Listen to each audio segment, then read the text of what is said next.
Une autre possibilité avec le logiciel Regressi, c'est de ne pas travailler forcément avec les courbes représentatives dans Graph, mais de travailler sur les valeurs directement.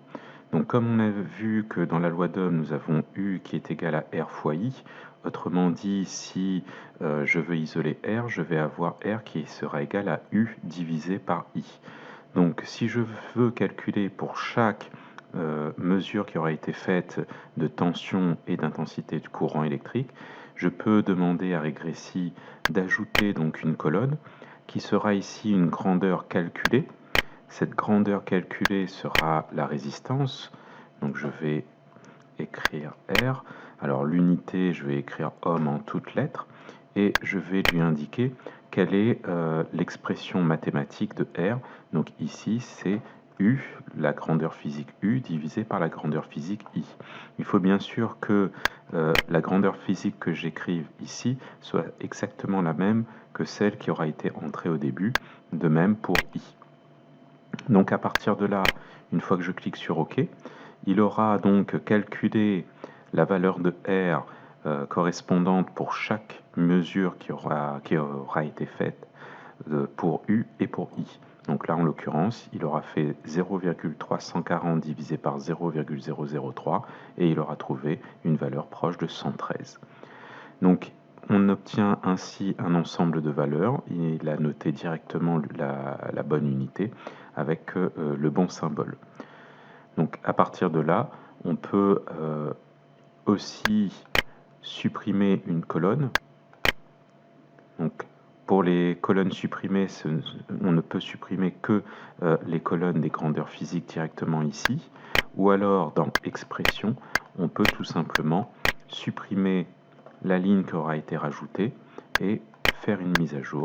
Dans le tableau, il aura enlevé ici la colonne correspondant à la grandeur calculée. On peut aussi supprimer des lignes, par exemple. On peut aussi avoir accès donc au calcul d'incertitude. Donc là, je vais remettre par exemple la grandeur calculée, R, en ohm, et R est égal à U divisé par I.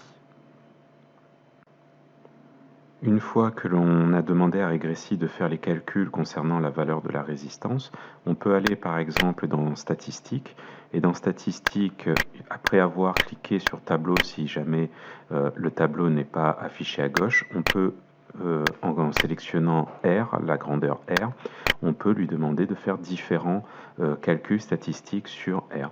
Donc là, par exemple, il nous dit qu'il a une série de 7 valeurs, que le minimum est de 98,7, le maximum de 113,3, la médiane correspond à 107, la moyenne à 106,8, IC correspond à l'intervalle de confiance sur la moyenne à 95%, donc on est situé à 102,7, entre 102,7 et 110,8, ce qui correspond à un écart type de 4,4 ohms par rapport bien sûr donc à la moyenne.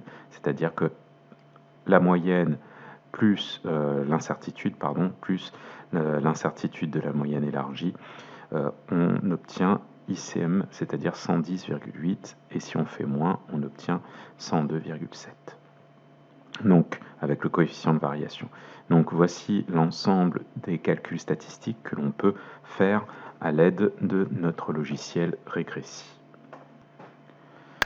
Alors, en revenant dans grandeur, on peut, par exemple, aussi avoir besoin de calculer la puissance qui aura été dissipée par effet Joule, par exemple.